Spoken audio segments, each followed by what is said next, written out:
Hello students, today we are going to discuss Unit 5 Glimpses of India और specially वहाँ पे 5.3 T from Assam जिसको अरूप कुमार दत्त ने लिखा है। और यहाँ पे टाइटल से ही पता चलता है कि ये असम की चाय के इर्द गिर्द ये पूरा टॉपिक घूमता है। और ये चाय के बारे में जो भी इंफॉर्मेशन है ये दो दोस्तों के बीच के कम्युनिकेशन बातचीत से बताया गया है और वो दोनों दोस्तों का नाम है प्रांजल और राजवीर। प्रांजल हकीकत में तो आसाम का ही रहने वाला है और इस बार गर्मियों की छुट्टियों में प्रांजल के साथ साथ उसका दोस्त राजवीर भी आया है। अब असम को चाय का देश माना जाता है, यानी कि भारत में सबसे ज्यादा चाय या चाय के बागान आपको कहीं पे मिलेंगे तो वो राज्य है असम। और ये दोनों दोस्त अपनी यात्रा के दौरान चाय से जुड़ी जुड़ी अलग अलग लेजेंड यानी किंवदंतियों के बारे में बात करते हैं कि चाय कैसे इंडिया में आई, चाय लोकप्रिय कैसे हुई, और इसी के बारे में ये पूरा चैप्टर है। तो चलिए शुरू करते हैं 5.3 टी फ्रॉम असम यानी कि असम की चाय। Pranjal, a youngster from Assam, is Rajvir's classmate at school in Delhi. Pranjal's father is the manager of a tea garden in Upper Assam, and Pranjal has invited Rajvir to visit his home during the summer vacation. तो प्रांजल एक आसामी बच्चा है, यानी कि आसाम का रहने वाला बच्चा है जो दिल्ली के एक स्कूल में राजवीर का क्लासमेट यानी कि सहपाठी है। प्रांजल के पिता ऊपरी आसाम में एक चाय के बागान में मैनेजर के तौर पे काम करते हैं और प्रांजल ने राजवीर को गर्मी की सीजन में अपने घर को आमंत्रित किया है। चाय गरम, गरम चाय, a vendor called out in a high-pitched voice. He came up to the window and asked, "Chai साहब, give us 2 cups," प्रांजल said. तो चाय गरम, गरम चाय ऐसे कहते हुए एक फेरी वाला ऊंची आवाज में पुकारने लगा और वो उनकी खिड़की तक आया और इन दोनों को यानी कि प्रांजल और राजवीर को पूछा कि साहब चाय। तो प्रांजल ने कहा हाँ, हमें 2 कप चाय दे दो। They sipped the steaming hot liquid. Almost everyone in the compartment was drinking tea too. Do you know that over 80 crore cups of tea are drunk every day throughout the world, Rajveer said. तो इन्होंने चाय वालों से 2 cup चाय मांगी, वो T vendor से 2 cup चाय ली और जैसे ही उन्होंने चाय अपने हाथ में ली, what did they do? They sip up the steaming hot liquid. और उन्होंने वो गर्मा गर्म भाप वाले गर्म पेय पदार्थ की यानी कि चाय की चुस्कियां लेना शुरू किया। और चाय या कॉफी आपको जो भी पसंद है उसका सिप लेना और ऐसे वो करना बड़ा ही मजेदार होता है। तो ये दोनों बच्चे भी कुछ ऐसे ही करने लगे। और ये दोनों ही क्यों, उनके पूरे डिब्बे में लगभग सभी लोग चाय पी रहे थे। और इतने में ही राजवीर ने कहा प्रांजल से, क्या तुम जानते हो हर रोज चाय के 80 करोड़ से ज्यादा कप पूरे दुनिया में पिए जाते हैं। मतलब हर रोज लोग 80 करोड़ से ज्यादा कप चाय पीते हैं। आप समझो चाय का कितना पॉपुलैरिटी होगा, इसी के हिसाब से हम अंदाजा लगा सकते हैं। Phew! Exclaimed Pranjal. Tea really is a very popular. The train pulled out of the station. Pranjal buried his nose in his detective book again. Rajveer too was an ardent fan of detective stories, but at the moment he was keener on looking at the beautiful scenery. Ardent मतलब strong liking for something or someone, यहाँ पे जिसका मतलब होगा प्रबल। तो जैसे ही ये बात बताई गई राजवीर के द्वारा प्रांजल को कि दुनिया में 80 करोड़ से ज्यादा चाय के कप हर रोज पिए जाते हैं, तो उसकी प्रतिक्रिया ये हुई, प्रांजल काफी एक्साइटेड हो गया और उसने एक्साइटमेंट में आके सीटी बजा दी और वो बोला क्या बात कर रहा है। और फिर उसने उसी बात को आगे चलाते हुए बोला, सच में चाय बहुत ही लोकप्रिय लगती है। इतने में रेलगाड़ी स्टेशन से बाहर निकली और प्रांजल ने अपनी नाक फिर से जासूसी किताब में गाड़ दी, यानी कि प्रांजल ने फिर से डिटेक्टिव स्टोरी यानी कि जासूसी किताब पढ़ना आरंभ कर दिया।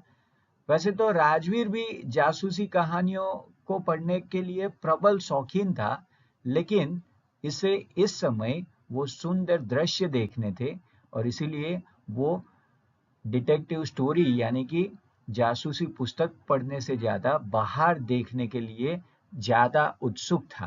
It was green, green everywhere. Rajveer had never seen so much scenery before. Then the soft green paddy fields gave way to tea bushes. तो हर तरफ हरियाली ही हरियाली थी और इतनी हरियाली राजवीर ने अपने जीवन में आज से पहले नहीं देखी थी। फिर हुआ ये कि नरम हरे धान्य के खेतों ने चाय की झाड़ियों की जगह दे दी, यानी कि धान के खेत खत्म हो गए, दिखाई देने बंद हो गए और उसकी जगह चाय के बागान दिखने लगे। तो धान के खेत की जगह चाय के बागानों ने ले ली और ये भी इंडिकेट करता है कि अब ये लोग आसाम पहुंच गए हैं। It was a magnificent view. Against the backdrop of a densely wooded hills, a sea of tea bushes stretched as far as the eye could see. Magnificent, grand, Bhavya. Backdrop यानी कि background, densely, thick यानी कि सघन, wooded, full of forest. जंगल से हरा भरा, stretch, spread out, फैला हुआ. तो ये जो दृश्य देख रहा था राजवीर, वो काफी भव्य था। सघन वनाच्छादित पहाड़ियों के पृष्ठपट पर दूर जहां तक नजर फैल सके वहीं पे सिर्फ और सिर्फ चाय की झाड़ी के जैसा पूरा समुंदर मानो के फैला हुआ नजर आ रहा था। मतलब चारों ओर जहां पे भी नजर जाएगी वहां पे चाय के बागान के सिवा और कुछ नहीं दिख रहा था। और ये अगेन स्ट्रॉन्ग इंडिकेशन है कि ये दोनों आसाम पहुंच गए थे। Dwarfing the tiny tea plants were tall, sturdy shade trees amid the orderly rows of bushes busily moved doll-like figures. Dwarfing means dominatingly, किसी चीज पे अपना प्रभुत्व दिखाना, डोमिनेशन दिखाना। Sturdy, strong, मजबूत। Amidst, among, बीच में। Orderly, in order, व्यवस्थित तरीके से। रोज यानी कि लाइन, जिसको आप बोल सकते हैं कतार।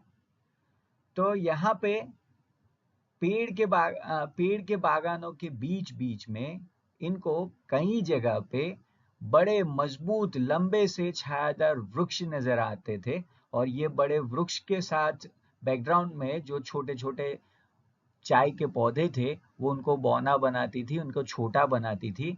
और बीच में व्यवस्थित रूप से लगी झाड़ी की कतारों में गुड़िया जैसी हिलचिल यानी कि हिलती हुई आकृतियां दिख रही थी। और हकीकत में जो ये गुड़िया जैसी हिलती आकृतियां थी वो और कोई नहीं, चाय के पत्ते तोड़ने वाली स्त्रियां एकदम व्यवस्थित तरीके से जो कतार बंद खड़ी थी वो दिख रही थी। In the distance was an ugly building with smoke billowing out of tall chimneys. Billowing, puffing out, मतलब धुआं निकालना। Chimney, a pipe that emits smoke. जहां से धुआं निकलता है वो पाइप। तो कुछ दूरी पर एक भद्दी सी इमारत यानी कि बिल्डिंग थी जिसकी ऊंची चिमनी में से धुआं लहरा के बाहर निकल रहा था। यानी कि ये चाय के बागान के बाजू में ही इसको प्रोसेस करने का यूनिट जिसको टी एस्टेट बोलते हैं। ज्यादातर चाय के बागानों में ही ऐसे छोटे छोटे एस्टेट प्रोसेसिंग यूनिट होते हैं जिसको टी एस्टेट बोला जाता है। Hey, a tea garden! Rajveer cried excitedly. Pranjal, who had been born and brought up on a plantation, didn't share Rajveer's excitement. तो जैसे ही राजवीर ने देखा तो वो एक्साइटमेंट उत्तेजना से चिल्लाया, अरे वो देखो चाय का बागान। हालांकि पिराजोल जो कि ऐसे ही बागानों में जन्मा था और बड़ा हुआ था तो उसको राजवीर जितनी उत्तेजना यानी कि एक्साइटमेंट नहीं हुआ। Oh, this is a tea country now, he said. Assam had the largest concentration of plantation in the world. You will see enough gardens to last you a lifetime. तो उसने कहा, ओह, ये अब चाय का सबसे बड़ा क्षेत्र है। आसाम में संसार के सबसे अधिक चाय के बागान हैं और तुम यहाँ इतने बागान देखोगे जो तुम्हारे पूरे जीवन में भी समाप्त नहीं होंगे। मतलब जहाँ पे भी आपकी नज़र फैले वहाँ पे चाय के एस्टेट है, चाय के बागान है और इसीलिए इसको भारत का टी कैपिटल बोला गया है। प्रीवियसली हमने देखा कि कुर्ग को इंडिया का कॉफी कैपिटल बोला जाता है, सेम वे आसाम को भारत का टी कैपिटल बोला जाता है। I have been reading as much as I could about tea, Raj would say. No one really knows who discovered tea, but there are many legends. Hmm? What legends?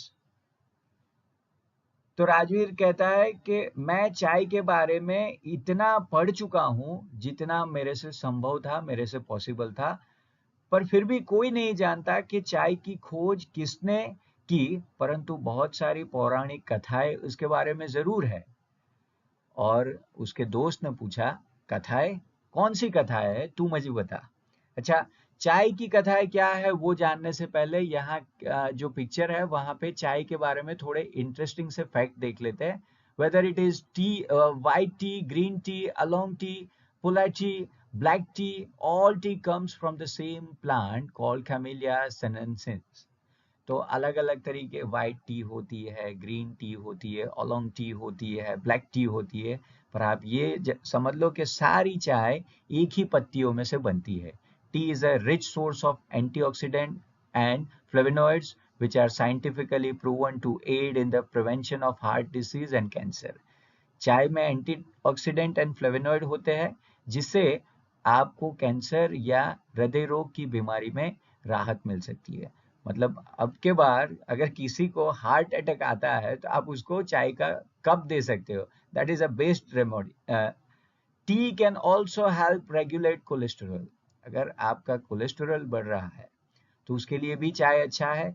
A cup of T में keep the dentist away. और अगर आप सुबह सुबह गर्मा गर्म चाय पीते हो तो फिर शायद आपको ब्रश करने का जरूरत नहीं है, क्योंकि ये दांतों की कैविटी से भी लड़ सकता है। और चाय का एक पौधा 50 साल तक आपको काम आ सकता है। मतलब आप एक ही पौधे पे 50 साल तक पत्तियां तोड़ सकते हो।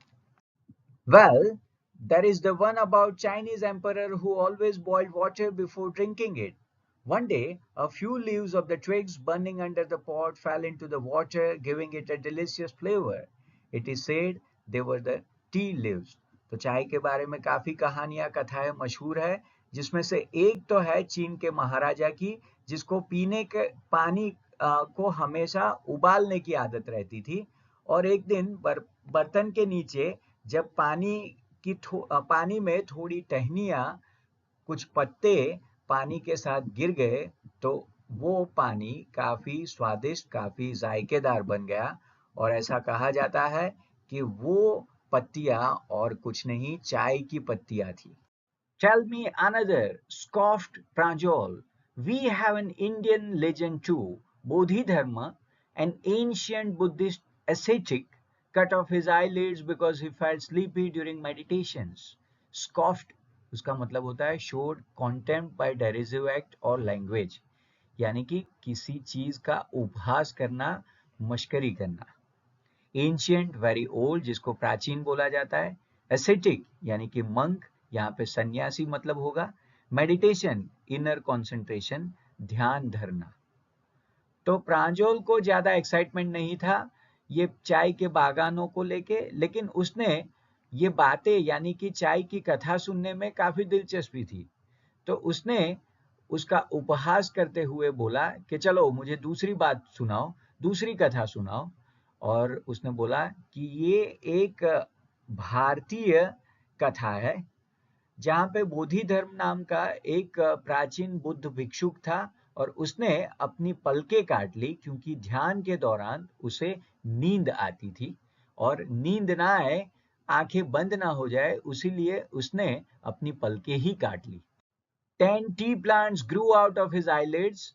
The leaves of these plants, when put in hot water and drunk, banished sleep. Banish का मतलब होता है फिनिश्ड या तो गेट रीड ऑफ, किसी चीज से मुक्ति पाना यानी कि छुटकारा पाना।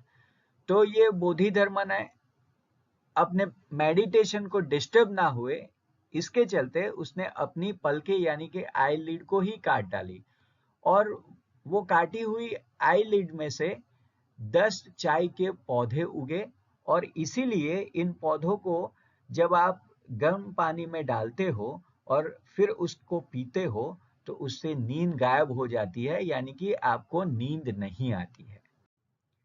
Tea was first drunk in China, Rajveer added, as far as back as 2700 BC. In fact, words such as tea, chai, and chini are from China. Tea came to Europe only in the 16th century and was drunk more as medicine than beverage. Beverage का यहाँ पे मतलब होता है drink यानी कि पेय पदार्थ। तो राजवीर ने आगे कहा कि चाय को सबसे पहला चाइना ने चखा था यानी कि पिया था, और वो भी आजकल का नहीं, 2700 ईसा पूर्व में, यानी कि काफी साल पहले से चाइना में चाय का बोलबाला है। इतना ही नहीं, टी, चाय और चीनी जैसे शब्द भी चाइना से ही आए हैं। हालांकि यूरोप में 16वीं सदी से पहले चाय को जाना या पिया या माना नहीं जाता था, और चाय को शुरुआती दौर में सिर्फ और सिर्फ दवाई के तौर पे लिया जाता था, ना कि एक ड्रिंक यानी कि पेय पदार्थ के तौर पे। और आपको मैं एक हंसी की बात बता दूं, क्या आपको पता है ऐसा देश जो किसी को चाय ना दे उसको क्या बोलते हैं? उसको बोलते हैं चाइना। अच्छा, जोक अपार्ट, अभी आगे चलते हैं। The train clattered into Mariani Junction. The boys collected their luggage and pushed their way to the crowded platform. Pranjal's parents were waiting for them. Clattered, a kind of noise. Train से जो गड़गड़ाहट की आवाज आती है उसके लिए ये वर्ड इस्तेमाल हुआ है, क्लैटर। तो रेलगाड़ी खड़खड़ करती हुई मरियानी जंक्शन में आ गई, और दोनों लड़कों ने अपने सामान को इकट्ठा किया और भीड़ भरे प्लेटफॉर्म की ओर दूसरों को पीछे धकेलते हुए अपने रास्ते चल पड़े। और यहाँ पे प्रांजल के माँ बाप उनकी प्रतीक्षा कर रहे थे, उनका वेट कर रहे थे। Soon they were driving towards Dekiabari, a tea garden managed by Pranjal's father. An hour later, the car veered sharply off the main road. They crossed a cattle bridge and entered Dekiabari tea estate. यहाँ पे weird का मतलब है turn, मुड़ जाना, turn ले लेना, ऐसा भी आप बोल सकते हो। तो शीघ्र ही जैसे ही ये लोग रेलवे स्टेशन से निकले, प्रांजल के माँ बाप इनको लेने आए थे, और ये सारे लोग देखियाबारी की ओर चल पड़े, जहां पे प्रांजल के पिताजी चाय के बागान में मैनेजर का काम करते थे। लगभग 1 घंटे तक कार मुख्य सड़क पे आगे चलती रही और फिर अचानक से तेजी से एक तरफ मुड़ गई। उन्होंने एक मवेशी पल पार एक ढेकियाबारी चाय के बागानों में प्रवेश कर लिया था, यानी कि वो आगे गए। कैटल ब्रिज, एक छोटा सा लकड़े का पुल जो मवेशी यूज करते हैं, जो भेड़ बकरियों को चराने या उनको मैनेज करने का काम करते हैं, तो एक छोटा सा लकड़ पुल था, उसको क्रॉस करके ये लोग एंटर हुए देकियाबारी टी एस्टेट में। On both sides of the gravel road were acre upon acre of tea bushes, all neatly pruned to the same height. Gravel road, road made of gravel, छोटे छोटे पत्थरों से बना हुआ यानी कि कच्चा सड़क। प्रून, कट ऑफ, तरीके से काट कूप लेना यानी कि काट छांट लेना, ऐसे भी बोला जा सकता है। जैसे जो लॉन होता है, लॉन को हम हमेशा ऊपर से एक तरीके से काट लेते हैं ताकि पूरा जो घास का मैदान है या लॉन है वो यूनिफाइड दिखे। तो ऐसे ही ये जो चाय के बागान थे उसको काट छाट के ऑलमोस्ट सेम जैसा बना के रख दिया था, सारे पौधे को एक तरीके से काट छाट के रखा था। तो जैसे ही इनका कार कच्चे सड़क पे मुड़ी तो सड़क के दोनों साइड एकड़ के एकड़ चाय की झाड़ियां ही झाड़ियां थी। मतलब रोड के दोनों साइड उसको चाय के बागान के सिवा और कुछ नहीं दिखता था। और ये चाय के बागान में सारे जो चाय के पौधे थे उसको सही तरीके से सफाई से काट छांट के समान ऊंचाई दी गई थी। Groups of tea pluckers with bamboo basket on their backs, wearing plastic aprons, were plucking the newly sprouted leaves. Tea plucker, those who pluck tea leaves. चाय चुनने वाले लोग जो आप नीचे पिक्चर में देख सकते हो और उनका हुलिया भी आप देख सकते हो। एप्रन यानी कि ओवरकोट, एक कपड़ा जो बॉडी के ऊपर पहना जाता है। Sprouted, putting forth new leaves यानी कि अंकुरित। तो चाय के बागानों में हमेशा चाय की पत्तियां जब वो अंकुरित यानी कि ताजा नई होती है तभी उसको प्लग किया जाता है, तोड़ा जाता है। तो अब आगे ये दोनों बच्चों ने देखा कि चाय चुनने वालों का एक झुंड अपनी पीठ पे बांस की टोकरी लादे हुए, प्लास्टिक के एप्रॉन पहने हुए नए अंकुरित पत्तियों को बड़ी नजाकत से तोड़ रहे थे। अब देखो ये जो टी प्लकिंग का काम होता है वो थोड़ा पेशेंस वाला और थोड़ा ध्यान रखने वाला होता है। ऐसा नहीं कि आप रैंडमली कोई भी पत्ता पकड़ लिया और तोड़ लिया। उसको तोड़ने का एक प्रोसेस रहता है, एक तरीका रहता है और बाय एंड लार्ज आपको जो स्प्राउटेड लीव्स है वही तोड़ने होते हैं। Pranjal's father slowed down to allow a tractor pulling a trailer load of tea leaves to pass. तो प्रांजल के पिता ने गाड़ी को धीमा किया ताकि चाय की पत्तियों से भरा हुआ ट्रक यानी कि ट्रैक्टर आसानी से निकल पाए। This is the second flush or a sprout period, isn't it, Mr. Barua? Rajveer asked. He also told it lasts from May to July and yield the best tea. तो ये दूसरी फसल या अंकुरण का समय है ना श्रीमान बरुआ? ऐसा राजवीर ने पूछा। उसने आगे ये भी कहा कि ये मई से लेके जुलाई महीने तक चलेगा और ये सबसे बढ़िया चाय पैदा करेगा यानी कि प्रोड्यूस करेगा। इसका मतलब ये हुआ भले ही राजवीर आसाम में पहली बार आया है पर उसने चाय के बारे में या कहो आसाम के बारे में काफी अच्छी खासी जानकारी जुटाई थी या इकट्ठा की थी। You seem to have done your homework before coming, Pranjal's father said in surprise. Yes, Mr. Barua, Rajveer admitted, but I hope to learn much more while I'm here.